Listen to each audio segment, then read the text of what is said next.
जय हिंद मेरे प्यारे बच्चों। Welcome to Tanushk Arora biology. और आज हम पढ़ने वाले हैं न्यूक्लियस के बारे में। ठीक है।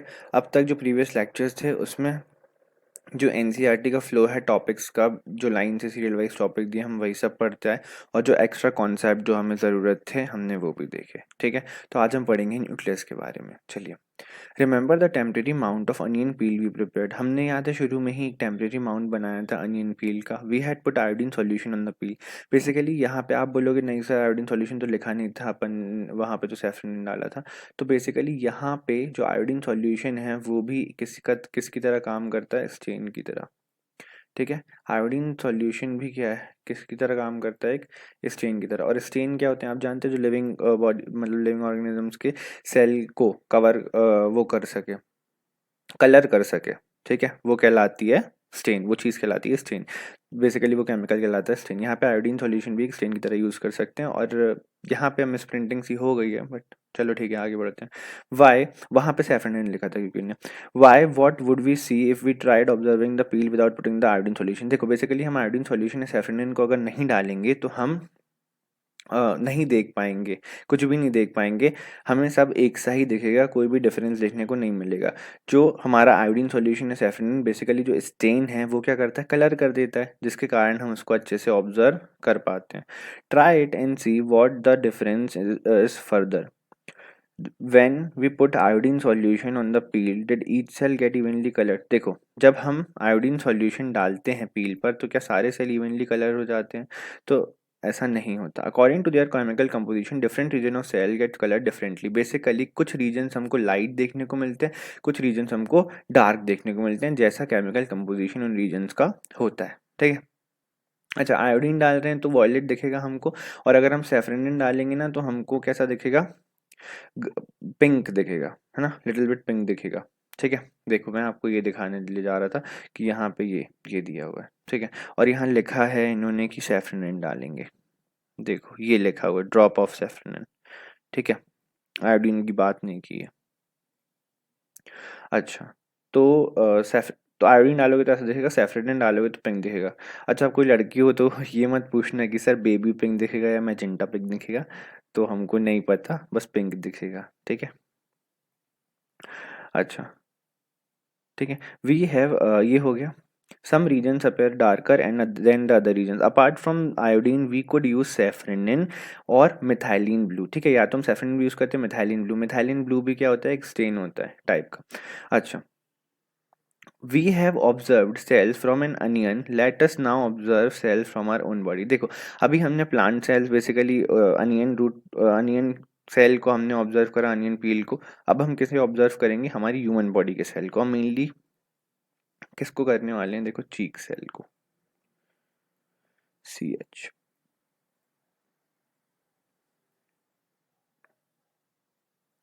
CH की, मतलब की बोल रहा हूँ मैं, चक लिख दिया मैंने। चलो कोई नहीं, चक दे फट्टे नब्दे गिल्ली, कोई बात नहीं, छोड़ो इसको, है ना। तो हम लोग समझ गए ना। वैसे अपन किसको ऑब्जर्व करने वाले हैं, चीक सेल को। चीक, CH के होता है सर, तो लो इसको E बना दिया, चीक। ठीक है, चीक। चलो हटाओ, तुम लोगों को मालूम है ना चीक सेल। देखो अभी एक्टिविटी में करना क्या है, basically let us take a glass slide with a drop of water on it. एक ग्लास स्लाइड लो, उस पर एक ड्रॉप ऑफ वाटर रखो। यूज आइसक्रीम स्पून, एक आइसक्रीम स्पून लो, और ना अपने जो चीक है वहां पे क्या करो, स्क्रैच करो। ठीक है, अंदर की तरफ स्क्रैप करो। ठीक है, कुछ मटेरियल उस पर चिपकेगा स्पून पे, और उस मटेरियल को बाहर निकाल लेना है हमको। स्पून से कैसे हटाएंगे, निडल की हेल्प से हटाएंगे। और उस मटेरियल को किस पे रख देंगे, हम ग्लास स्लाइड पे रख देंगे। ठीक है, फिर हम क्या करेंगे, कोई सा भी स्टेन डाल सकते हैं, मिथाइलिन ब्लू भी डाल सकते हैं, कुछ भी डाल सकते हैं। बट यहाँ पे अपन ने क्या यूज करा है, methylene blue, a drop of methylene blue. ठीक है। Now the material is ready for observation under microscope. बस स्टेन डाल दिया, इसका मतलब तुम माइक्रोस्कोप के नीचे उसको देख सकते हो। Do not forget to put the cover slip, और कवर स्लिप लगाना बहुत ज्यादा जरूरी है। अच्छा, वॉट डू वी ऑब्जर्व, अब हमें दिखेगा क्या, what is the shape of the cells we see, draw it on the observation sheet. तो बेसिकली हम लोगों ने जो भी देखा है उसको हम एक ऑब्जर्वेशन शीट पे बनाकर देखेंगे, ठीक है। Was there is a darkly coloured spherical or oval dot like structure near the centre of the each cell, this structure is called nucleus. Were there similar structure in the onion peel. देखो ये बोल रहे हैं क्या darkly coloured spherical or oval dot like structure थे centre centre में, near the centre, और इसी स्ट्रक्चर को हम क्या बोलते हैं, न्यूक्लियस। ठीक है, न्यूक्लियस को पता है हिंदी में क्या बोलते हैं, न्यूक्लियस को हिंदी में केंद्रक बोलते हैं। तो केंद्रक, केंद्र का मतलब क्या होता है इंग्लिश में, सेंटर। ठीक है, केंद्र का मतलब क्या होता है, सेंटर। सेंटर को हिंदी में बोलते हैं केंद्र। तो बेसिकली ये हमेशा हमको कहाँ देखने मिलता है, बीच में ही देखने मिलता है, नियर टू द सेंटर ही देखने को मिलेगा न्यूक्लियस। ठीक है, अच्छा अब मैं आपको रियल इमेज दिखा देता हूँ कि माइक्रोस्कोप के नीचे दिखता कैसा है। ये एक नॉन कॉपीराइटेड इमेज है और ये, ठीक है, ये ऐसा दिखता है अपने को। ये मिथाइलिन ब्लू से स्टेन किया गया है। ठीक है, ये जो आप देख रहे हो ये है इसकी प्लाज्मा मेम्ब्रेन। ठीक है, ये है इसकी प्लाज्मा मेम्ब्रेन। ठीक है, ये है हमारा न्यूक्लियस, और ये जो फ्लूइड भरा हुआ है ये क्या है, ये जो फ्लूइड भरा हुआ है ये क्या है, ये है साइटोप्लाज्म। तो मैं इसको लेबल भी कर देता हूँ तो आप लोग भी समझ जाओगे। ये क्या है, हमारी प्लाज्मा मेम्ब्रेन, पीएम लिख दूं यहाँ पे, प्लाज्मा मेम्ब्रेन। ये बीच में हमारा है न्यूक्लियस, और ये जो फ्लूइड भरा हुआ है दिस इज साइटोप्लाज्म। ठीक है, सीपी लिख दूं साइटोप्लाज्म को, साइटो लिख देता हूँ, अच्छा CYTO, हाँ सर जितना बन पड़े आपसे लिख दो। हाँ ठीक है, सुनो, साइटो, ठीक है ना। तो plasma membrane, cytoplasm and nucleus, समझ गए बात को। ऐसा ही कुछ स्ट्रक्चर हमें अनियन में भी देखने को मिला था। आ गई बात समझ, ये ह्यूमन चीक सेल का ही स्ट्रक्चर है जो माइक्रोस्कोप के नीचे देखने को मिलता है। और मैं अपने लेक्चर्स में जो भी इमेजेस यूज करता हूँ पूरी की पूरी कॉपीराइट फ्री होती है। ठीक है,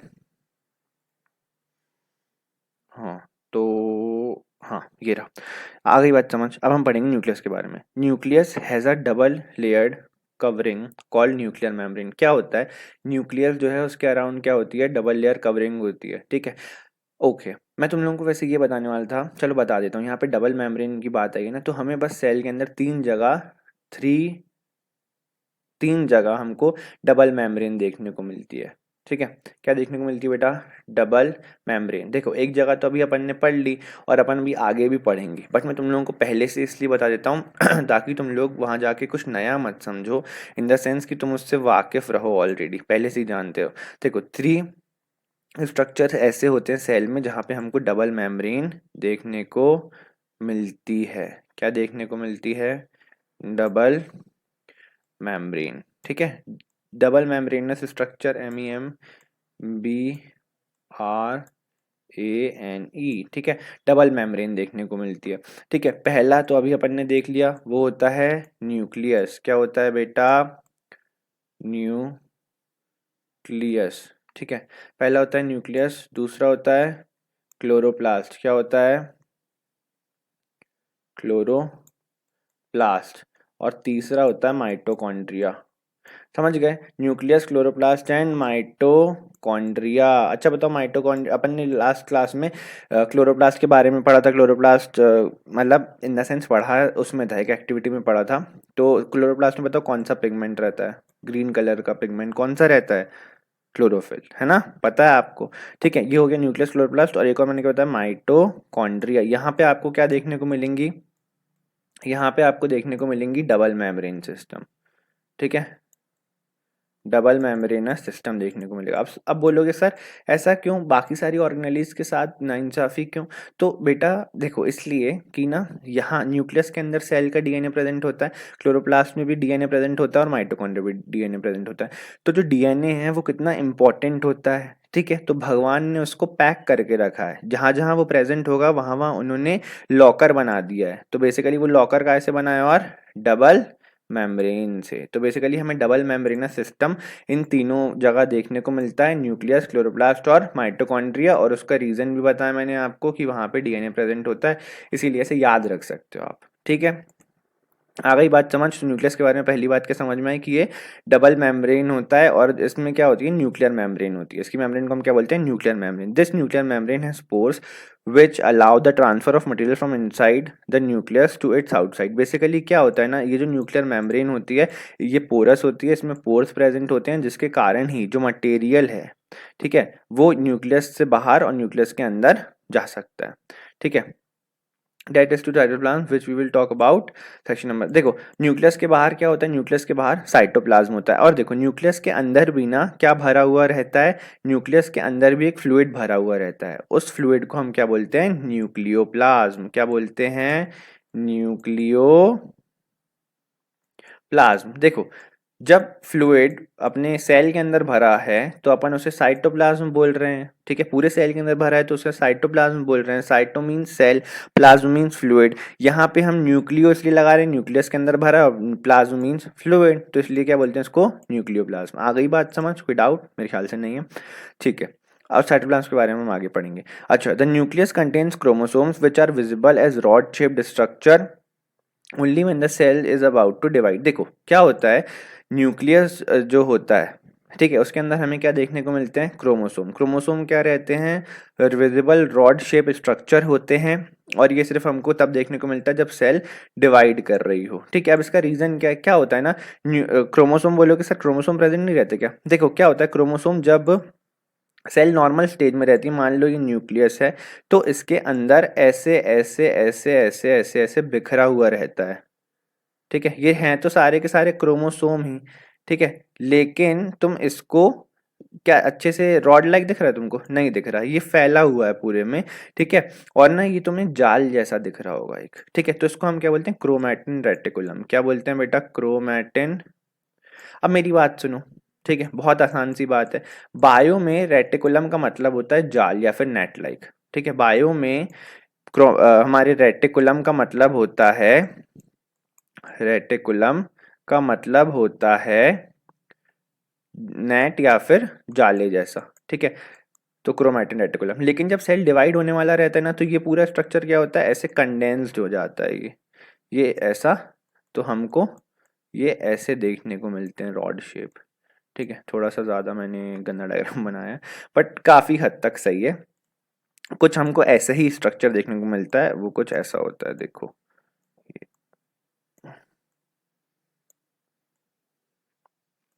ठीक है, ये ऐसा, ठीक है ना, आ गई बात समझ, ये हमको ऐसा देखने को मिलता है कि दोनों बराबर से ही रहते हैं काफ़ी, मतलब अलग अलग टाइप के रहते हैं, short arm chromosome, long arm chromosome, ठीक है, 4 तरीके के होते हैं बेसिकली, बट हम उसमें नहीं जा रहे, ठीक है। बट आप ये समझो कि क्रोमोसोम रॉड शेप होता है, और ये कब देखते हैं, सेल डिवाइड होने वाली रहती है। और तुम बोलोगे अच्छा सर, तो फिर जब सेल डिवाइड नहीं हो रही होती मतलब उसमें क्रोमोसोम ही नहीं है, नहीं, क्रोमोसोम होता है, बट वो किस फॉर्म में होता है, क्रोमैटिन रेटिकुलम के फॉर्म में होता है, और ये बिखरे होते हैं। और ना हर एक ऑर्गेनिज्म में क्रोमोसोम का नंबर क्या होता है, अलग अलग होता है। जैसे ह्यूमन है ना, ह्यूमन में कितने क्रोमोसोम होते हैं, टोटल होते हैं 46 क्रोमोसोम, ह्यूमंस में 46 क्रोमोसोम होते हैं, ठीक है, आई बात समझ। और आप पेयर में बोलेंगे तो 23 पेयर ऑफ क्रोमोसोम, क्या बोलेंगे, 23 पेयर, ठीक है, 23 पेयर। अब देखो पेयर का मतलब क्या होता है, कोई भी चीज को दो दो लोगों का एक पेयर बनता है, दो चीजों का एक पेयर बनता है, ठीक है ना। तो सीधे सीधे तुम्हें बताना है 46 में कितने पेयर होंगे, तो 46 डिवाइडेड बाय क्या कर दो, 2 कर दो, तो आंसर कितना आएगा, 23 पेयर, ठीक है, ये आया है 23 पेयर। आ गई बात समझ। ऐसे ही हर एक ऑर्गेनिज्म में अलग अलग होता है। जो हमारे पी प्लांट होता है ना, पी पी प्लांट का बोटॉनिकल नेम पता है आपको क्या होता है, पी प्लांट का बोटॉनिकल नेम होता है पाइसम सटाइवम, ठीक है। इसमें कितने क्रोमोसोम देखने को मिलते हैं हमको, इसमें देखने मिलते हैं 14, कितने बेटा, 14, ठीक है। चलो अब आगे बढ़ जाते हैं। Chromosome contain information for inheritance of characters from parents to next generation in the form of DNA. जो क्रोमोसोम है ना, उनके पास ना इंफॉर्मेशन होती है, ठीक है, इनहेरिटेंस ऑफ कैरेक्टर्स की। जैसे जब भी हमारे यहाँ कोई भी बच्चा पैदा होता है तो हम लोग क्या बोलते हैं, ये अपनी मम्मी पे गया है, ये अपने पापा पे गया है, ठीक है, इसकी नाक तो पापा जैसी, इसकी नाक तो मम्मी जैसी। क्या कोई वहां पे खड़े होके बोलता है यार ये तो बिल्कुल दुबे जैसा लगता है, ठीक है, और पता चले बच्चे का नाम राजू शर्मा है ठीक है, तो अब बोलोगे दुबे जैसा लगता है तो प्रॉब्लम नहीं हो जाएगी क्या, बहुत बड़ी प्रॉब्लम हो जाएगी। तो कुल मिला के हम लोग बोलते हैं कि जो भी हम हैं, हम लोग किन्हें रिसेंबल करते हैं, मेनली हमारे मदर और फादर को, ठीक है ना, उनके मिक्स कैरेक्टर्स हमारे अंदर आते हैं, किसी के ऊपर हम ज़्यादा भी चले जाते हैं। तो मेरी बात सुनो, तो मैं ये बोल रहा हूँ कि वो सब इंफॉर्मेशन जो हमारी बॉडी में एक्सप्रेस होगी, वो जो हमारी बॉडी में लेके जाई जाएगी, वो किसके कारण लेके जाएगी, इन्हीं क्रोमोसोम के कारण। और तुम लोगों को पता है क्रोमोसोम जो रहता है ना, ऐसा देखो, छोड़ो, देखो मैं क्या बोल रहा था, क्रोमोसोम जो है उसमें, हाँ उसी में इंफॉर्मेशन रहती है, inheritance of characters from parents to next generation की, और किस फॉर्म में रहती है, डीएनए के फॉर्म में। क्या रहती है बेटा, डीएनए के फॉर्म में। डीएनए का फुल फॉर्म क्या होता है, deoxy ribo nucleic acid, deoxy ribo nucleic acid. बोलो मेरे साथ 5 बार, मतलब तुम ही बोल लेना, मैं नहीं 5 बार बोल रहा, ठीक है। अच्छा तुम्हें पता है किसी भी चीज़ को 5 बार बोलोगे ना तो तुम कभी उसको भूलोगे नहीं, याद रखना। इसीलिए ट्राई किया करो कि किसी भी चीज़ को तुम पाँच, जो नहीं समझ में आता उसे 5 बार बोल लो, तो बार बार सुन सुन के तुमको वो याद रह जाएगा, ठीक है। तो डीएनए मतलब डीऑक्सी राइबो न्यूक्लिक एसिड, ठीक है। Molecules, chromosomes are composed of DNA and protein. अब जो क्रोमोसोम रहते हैं ना वो किससे मिलके बने होते हैं, प्रोटीन से और डीएनए से। तो क्रोमोसोम किससे मिलके बने होते हैं, mainly DNA plus protein, DNA plus protein, DNA plus protein, ठीक है। ये हमारा प्रोटीन, ठीक है। आ गई बात समझ, डीएनए प्लस प्रोटीन, ठीक है। वो टी नहीं था, टी फॉर तनुष नहीं था, वो प्रोटीन था, ठीक है, प्लस था मतलब, ठीक है। अच्छा, क्रोमोसोम्स आर कंपोज्ड ऑफ, ये बता दिया, DNA molecules contain the information necessary for constructing and organising cells. Basically ना डीएनए मॉलिक्यूल में ही वो इंफॉर्मेशन होती है नए सेल को बनाने की और ऑर्गेनाइज करने की सेल्स के। Functional segment of DNA are called gene. Basically ना वो सेगमेंट जो डीएनए पर जिस पे इंफॉर्मेशन हो, मेरी बात सुनो, जिस पे, अच्छा एक चीज बताता हूँ, क्रोमोसोम पर वो पॉइंट, ठीक है, बेसिकली मैं क्या बोल रहा हूँ तुम लोगों को, क्रोमोसोम सॉरी, डीएनए पर जो फंक्शनल सेगमेंट होते हैं ना डीएनए के, वो क्या कहलाते हैं, जीन। क्या कहलाते हैं, gene. Functional segment of DNA is called as genes. हम लोग ना, तुम लोगों ने सुना होगा बहुत सारी मूवीज में कि जीन्स बदल गए हैं, जैसे तो, कई सारी मूवीज आती हैं, ठीक है, जिनमें ये दिखाते हैं कुछ नया ऑर्गेनिज्म बन गया, बेसिकली कोई नया, जैसे भयानक राक्षस बन जाता है। जैसे हल्क देखी होगी आप लोगों ने, तो हल्क में भी क्या हुआ था, उसके डीएनए में चेंज आ गया था। जो उसके पापा उसको गामा रेडिएशंस देते थे, बचपन में इंजेक्शन देते थे, उसके वो गामा रेडिएशंस भी झेल सका था, वो इतना ताकतवर हो गया था क्योंकि उसके जीन्स में क्या आ गया था, चेंज आ गया था, उसके डीएनए में चेंज आ गया था। तो मैं ये बोल रहा हूँ कि जो फंक्शनल सेगमेंट होते हैं ना डीएनए के, वो क्या कहलाते हैं, genes. In a cell which is not dividing, this DNA present as a part of chromatin material. देखो मैंने बताया ना, जो नहीं डिवाइड हो रहा क्रोमेटिन मटेरियल, तो क्रोमेटिन मटेरियल शुरू में ही मैंने आपको बता दिया। आपको पता है क्रोमेटिन मटेरियल क्या होता है, न्यूक्लियस के अंदर ऐसे ऐसे धागे जैसा पड़े रहते हैं हमारे पूरे के पूरे, ठीक है, क्रोमोसोम्स। जब टाइम आता है डिवीजन का तब ये कंडेंस होते हैं। कंडेंस का मतलब होता है, जैसे तुम लोगों ने कभी वो देखी है, पतंग उड़ाई है कभी, पतंग उड़ाने वाली जो घिरनी होती है ना, वो कैसी होती है, पहले तो वो बंद होती है, वो कुछ ऐसी होती है ना, ऐसी सी होती है, ठीक है, और उस पे वो धागा ऐसा लिपटा हुआ रहता है, ठीक है, ऐसा ही रहता है। तो बेसिकली अगर तुम उस पूरे धागे को खोल दोगे तो वो बिखरा हुआ ऐसा दिखेगा, लेकिन जब तुम उसको लपेट दोगे तब वो एक डेफिनाइट है ना, ऐसे स्ट्रक्चर में, कन्फाइंड स्ट्रक्चर में दिखने लग जाएगा हमको। वही होता है यहाँ पे, कंडेंस्ड हो जाते हैं क्रोमोसोम जब डिवीजन का टाइम आता है। नहीं तो वो किस कैसे प्रेजेंट होते हैं, क्रोमेटिन मटेरियल के फॉर्म में। Chromatin material is visible as entangle mass of thread like structure. देखो सिंपल है, क्रोमेटिन मटेरियल देख कैसा रहा था, एंटेंडल, बेसिकली उलझा हुआ धागों जैसा स्ट्रक्चर, धागों जैसी संरचना दिखती है हमको। अच्छा, whenever the cell is about to divide the chromatin material get organize into chromosome. Basically जब सेल को डिवाइड होना रहता है तब क्रोमेटिन मटेरियल को ऑर्गेनाइज किया जाता है और क्रोमोसोम में, अच्छा क्रोमोसोम, और क्रोमोसोम्स तैयार हो जाते हैं क्रोमेटिन से। बिखरे हुए रहेंगे तो क्रोमेटिन बोल रहे हैं, कंडेंस रहेंगे रॉड शेप में हो जाएंगे तो क्रोमोसोम्स बोलेंगे। अच्छा अब मेरी बात सुनो, मैं क्या बोल रहा था, मैं ये बोल रहा था कि ना तुम बोलोगे सर ऑर्गेनाइज करने की जरूरत क्या है, तो बेसिकली ऑर्गेनाइज करने की जरूरत ये है कि जब एक सेल डिवाइड होता है तब उसका डीएनए भी डिवाइड होता है, ठीक है। डीएनए बोल रहा हूँ, बेसिकली उसके क्रोमोसोम भी डिवाइड होते हैं। क्या डिवाइड होता है बेटा, डीएनए नहीं, क्रोमोसोम। क्या होता है, क्रोमोसोम, ठीक है। डीएनए भी होगा बट बेसिकली क्या डिवाइड होता है, मेनली क्रोमोसोम्स, ठीक है, क्रोमोसोम्स। सोम्स, ठीक है। अच्छा, अब तुम्हें किसी चीज़ को एक जगह से दूसरी जगह भेजना है, तो अब मान लो तुम्हें कोई तुम्हें कोई जाना भी रहता है, तो तुम कैसे सामान लेके जाते हो? सीधे अपने कपड़े निकालते हो कबर्ड से और अपने हाथ में रख लेते हो पूरी ढेरी और उठा के चल पड़ते हो, ऐसे करते हो क्या? नहीं, उसको काय में रखते हो, एक ब्रीफकेस में रखते हो या फिर एक बैग में रखते हो, ताकि उसको ले जाना, उतनी सारी चीज़ों को ले जाना क्या हो, बहुत ईज़ी हो। ऐसे ही जो हमारी इन्फॉर्मेशन है डीएनए पर जो है, ठीक है, जो डीएनए कंटेन करता है, उस इंफॉर्मेशन को, एक सेल थी, वो आगे जाके क्या होने वाली है, डिवाइड होने वाली है। डिवाइड होने वाली तो दोनों में बराबर इंफॉर्मेशन भेजनी है, तो ले जाने के लिए क्या तुम क्रोमैटिन से भेज सकते हो? क्रोमैटिन ऐसा है ना, खुद सोचो, नहीं ले जा सकते ना इसको, तो इसलिए इसको एक अरेंजमेंट में लाना पड़ता है, और वो अरेंजमेंट रॉड लाइक होता है, और उन्हें हम क्रोमोसोम बोलते हैं। तो क्रोमोसोम और क्रोमैटिन अलग अलग बस नाम है, बाकी रहेगी वो सेम चीज। क्रोमोसोम जो क्रोमैटिन है वो भी डीएनए प्लस प्रोटीन है, जो क्रोमोसोम है वो भी डीएनए प्लस प्रोटीन है। आ गई बात समझ? आ गई? चलो ठीक है, चलो बढ़ जाते हैं आगे। अच्छा, ये हो गया। क्रोमैटिन मटेरियल इज विजिबल, ये तो मैंने आपको बता दिया पूरा। अच्छा, the nucleus plays a central role in cellular reproduction, the process by which a single cell divide and form two new cells. देखो क्या है, जो न्यूक्लियस है ना, वो बहुत बड़ा रोल प्ले करता है रिप्रोडक्शन में, ठीक है। जो जो प्रोसेस है एक सिंगल सेल के डिवाइड होने की और दो नए सेल के बन जाने की, उसमें, ठीक है। It also plays a crucial part along with the environment in determining the way the cell will develop and what form it will exhibit at maturity by directing the chemical activities of the cell। अच्छा देखो, basically वो crucial part play करता है, वही decide करता है, उसका environment भी डिसाइड करेगा, ठीक है। क्या होता है, चेंजिंग एनवायरमेंटल कंडीशंस के साथ सेल में भी चेंजेस आ जाते हैं, ठीक है। तो हो सकता है कि सेल एबनॉर्मल भी बन सकती है, सेल एबनॉर्मली भी डिवाइड कर सकती है, ठीक है। सेल में कुछ पॉजिटिव चेंजेस भी हो सकते हैं, कुछ नेगेटिव चेंजेस भी हो सकते हैं। आ गई बात समझ?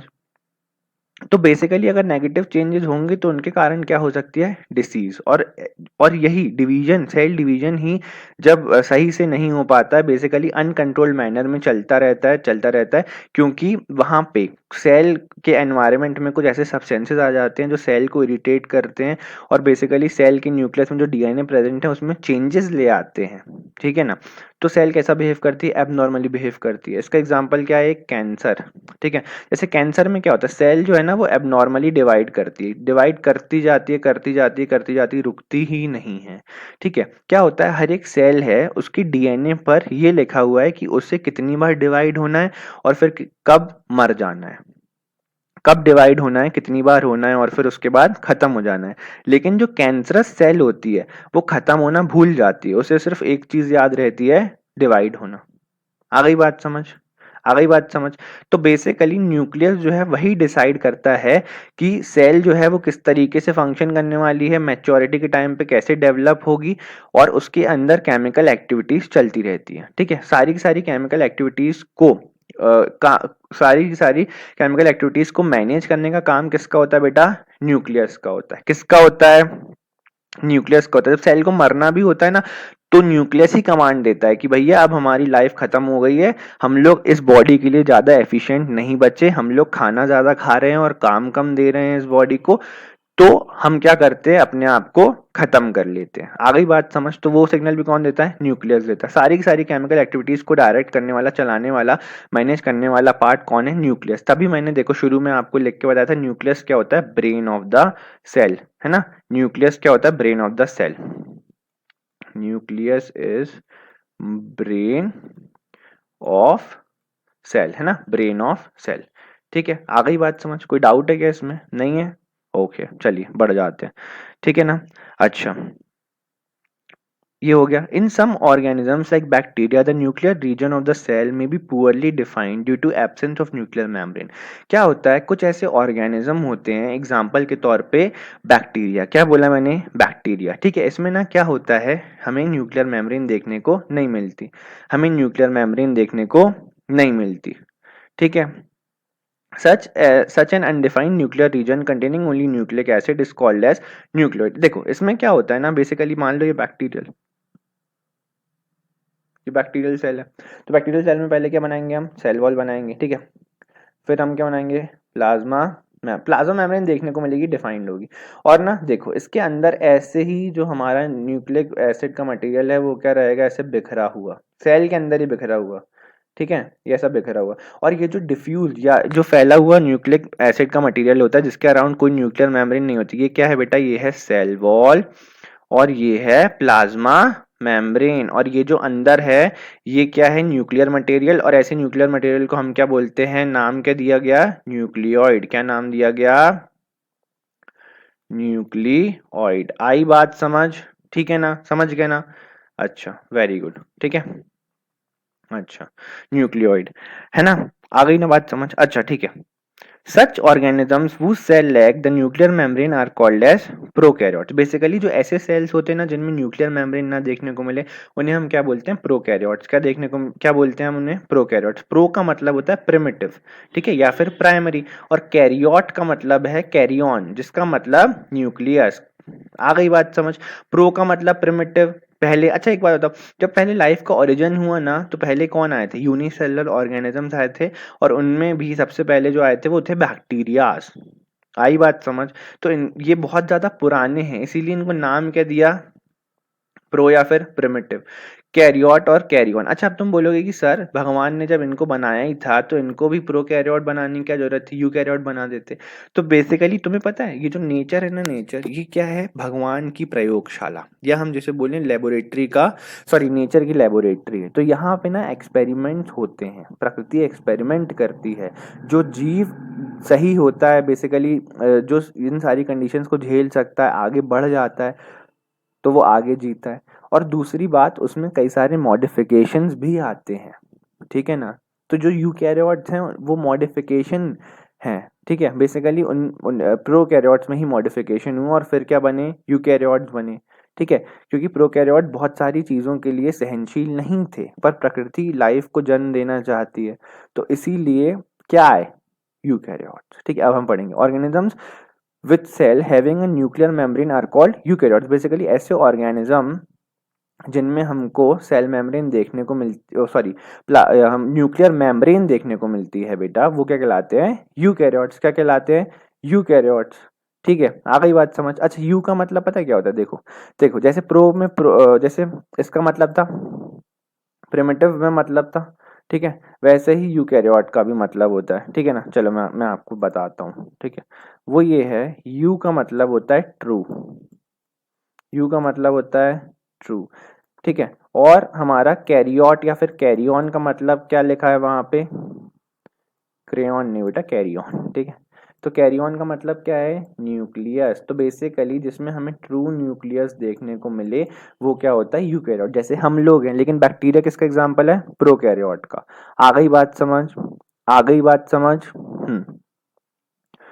Prokaryotic cells also lack most of the other cell membrane, cell cytoplasmic organelles. Basically ना देखो प्रोकैरियोट में ना देखो न्यूक्लियस देखने को नहीं मिलेगा तुमको, ना बहुत सारी सेल ऑर्गेनेली वहां पे नहीं मिलेगी, वहां तुमको माइटोकॉन्ड्रिया नहीं मिलेगा, क्लोरोप्लास्ट नहीं मिलेगा, ठीक है।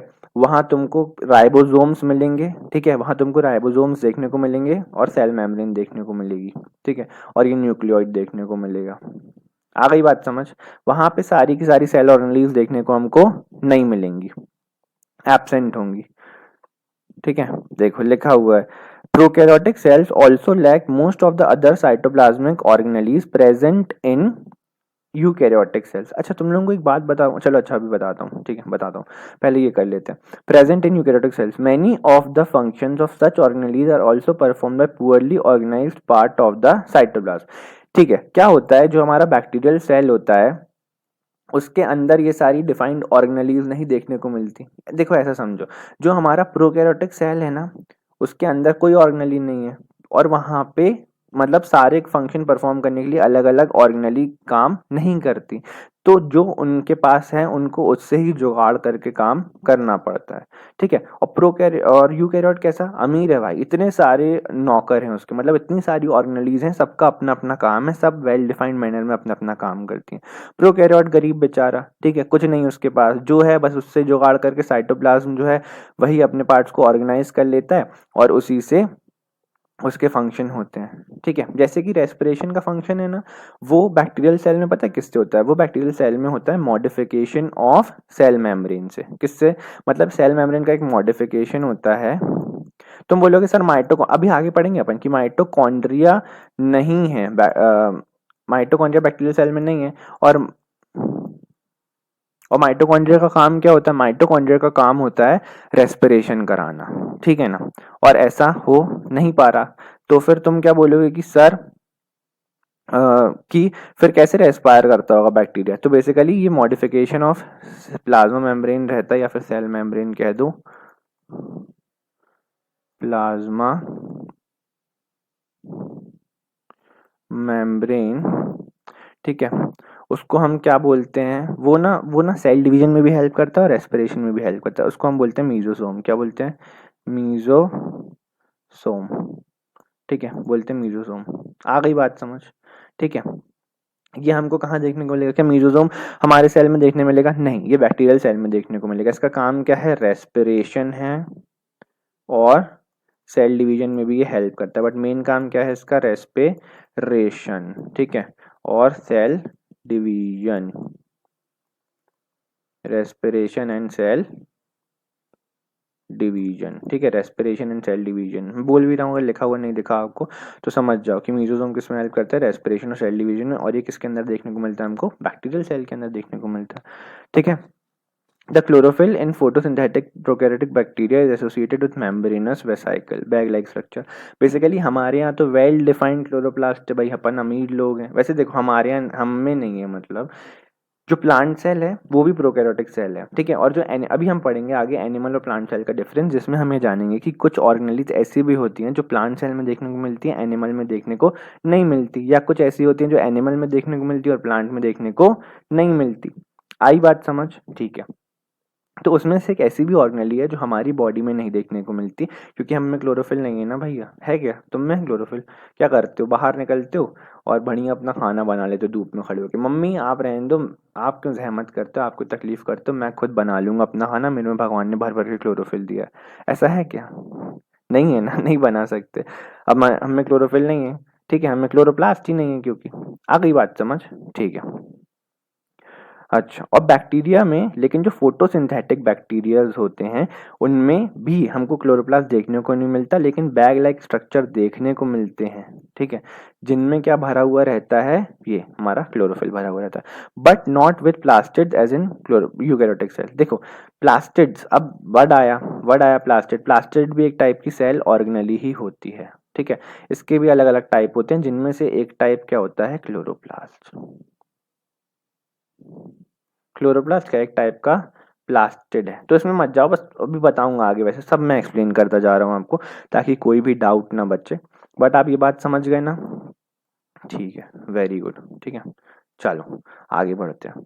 अच्छा, अब ये है हमारा प्रोकैरियोटिक सेल का स्ट्रक्चर, ठीक है। तो ये क्या है? हमको देखी सेल वॉल, देखी सबसे इजी है प्रोकैरियोटिक सेल बनाना। देखो ये सेल वॉल है, ये डिफ्यूज हमारा न्यूक्लियर मटेरियल है, इसको हमने क्या बोला? न्यूक्लियोइड, ठीक है। ये क्या है? राइबोसोम। क्या है ये? राइबोसोम। और ये क्या है? Plasma membrane. और ये जो स्ट्रक्चर बोलूँ ना सर, ये क्या है सर? सर ये मुंह मुंह के धागे नहीं, ये मुंह मुंह के धागे नहीं है बेटा, ये ना बैक्टीरिया इनसे मूवमेंट करता है, ये फ्लैजिला होते हैं। क्या होते हैं? फ्लैजिला, ठीक है। ये मुंह मुंह के धागे बैक्टीरिया से जाओ नहीं, ठीक है। ये क्या है? ये फ्लैजिला हैं जिससे बैक्टीरिया मूवमेंट करते हैं। आ गई बात समझ? बैक्टीरियल सेल में इतना ही रहता है, प्रोकैरियोटिक सेल होती है, ठीक है। चलो अब हम पढ़ते हैं थोड़ा साइटोप्लाज्म के बारे में। अच्छा ठीक है, मैं ये बोलता हूँ कि ना साइटोप्लाज्म, चलो अच्छा नहीं, इसी क्लास में कर लेते हैं। चलो, when we look at the temporary mounts of the onion peel as well as human cheek, we can see a large region of each cell enclosed by a cell membrane। देखो यहाँ जब हम human चीक की बात कर रहे हैं, तो भी मैंने आपको अभी कुछ देर पहले ये ड्रॉ करके बताया था कि ये हमारी प्लाज्मा मेम्ब्रेन है, ये हमारा न्यूक्लियस है, और ये जो भरा हुआ है इसके अंदर ये सब जो आपको दिख रहा है, ये सब क्या है? ये है साइटोप्लाज्म, ये है साइटोप्लाज्म, साइटोप्लाज्म, ठीक है ना, ये है साइटोप्लाज्म, वही उसी के बारे में ये बता रहे हैं आपको, ठीक है। यह आपको यहाँ भी देखने को मिल जाएगा और वहाँ भी देखने को मिल जाएगा। वहाँ कहाँ, देखो बता रहा हूँ, वहाँ यहाँ पर, वहाँ यहाँ, ये जो अपन ने अनियन सेल देखा था ना शुरू में, अनियन सेल की माउंट देखा था, ये देखो ये रहा, हाँ। तो ये जो स्ट्रक्चर है ना, ये देखो, ये तो अपनी वही सेल वॉल आ गई है, फिर अंदर प्लाज्मा मेम्ब्रेन भी होगी, और ये जो बीच में दिख रहा है ये न्यूक्लियस है ये, ठीक है। और ये जो भरा हुआ दिख रहा है ना तुमको सिर्फ ब्लू से कलर का, वो क्या है? अब कोई लड़की ये मत पूछना सर कौन सा ब्लू है, सर रॉयल ब्लू है, सर लाइट ब्लू है, सर स्काई ब्लू है, नहीं पता यार, इन लोगों को नहीं पता होता, हम लोग को नहीं पता। बट मेरी बात सुनो, हम साइंस पढ़ रहे हैं, गंजी पुरानी है हॉपिंग के लिए। तो मैं ये बोल रहा हूँ तुमको कि ये जो है, ये जो स्ट्रक्चर है ना, ये जो भरा हुआ फ्लूइड दिख रहा है तुमको प्लाज्मा मेम्ब्रेन के अंदर, ये कहलाता है साइटोप्लाज्म। क्या है बेटा? ये साइटोप्लाज्म, ठीक है ना। आ गई बात समझ? कोई शक तो नहीं होगा? बढ़ जाऊं आगे?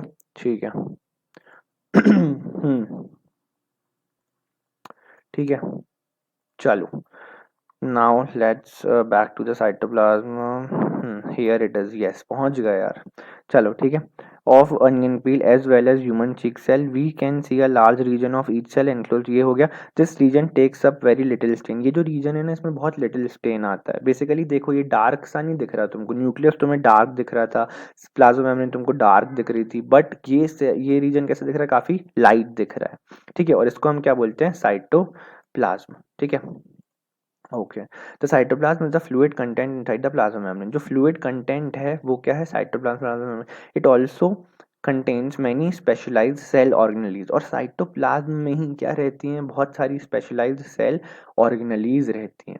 Each of these organelles perform a specific function for the cell, और हर एक ऑर्गेनेली का एक स्पेसिफिक फंक्शन परफॉर्म करने की ड्यूटी होती है सेल के अंदर, ठीक है ना। आई बात समझ? आ गई? ठीक है। Cell organelles are enclosed by membranes in prokaryotes. Basically जो सेल ऑर्गेनेलीज है ना, उनके अराउंड हमको मेम्ब्रेन देखने को मिलती है। प्रोकैरियोट, सॉरी मैं क्या बोल रहा था, प्रोकैरियोट में तो सेल ऑर्गेनेली देखने को नहीं मिलेंगी यार, रुको एक सेकेंड। हाँ, जो सेल ऑर्गेनेलीज हैं वो एनक्लोज्ड होती है मेम्ब्रेन से, ठीक है। कुछ सिंगल मेम्ब्रेन से, कुछ डबल मेम्ब्रेन से। मैंने आपको बताया था डबल मेम्ब्रेन से सिर्फ 3 ऑर्गेनेलीज आपको मिलेंगी, न्यूक्लियस मिलेगा, क्लोरोप्लास्ट मिलेगा और माइटोकॉन्ड्रिया मिलेगा। बाकी जितनी भी ऑर्गेनेलीज होती हैं सारी की सारी कैसी होती हैं? Single membrane. कैसी होती हैं? सिंगल मेम्ब्रेन, ठीक है। सिंगल मेम्ब्रेन देखने को मिलती है उनके around. In prokaryotes beside the absence of a defined nuclear region, the membrane bound cell organelles are also absent. Basically उनमें कोई डिफाइंड न्यूक्लियर रीजन भी प्रेजेंट नहीं होता, और साथ में उनके पास कोई सेल ऑर्गेनेली भी प्रेजेंट नहीं होती, राइबोसोम को छोड़ के। और राइबोसोम सिंगल मेम्ब्रेनस होता है, प्रोकैरियोट में भी सिंगल मेम्ब्रेनस होता है। On the other hand the eukaryote cells have nuclear membrane as well as enclosed cell enclosed cell organelles, membrane enclosed cell organelles।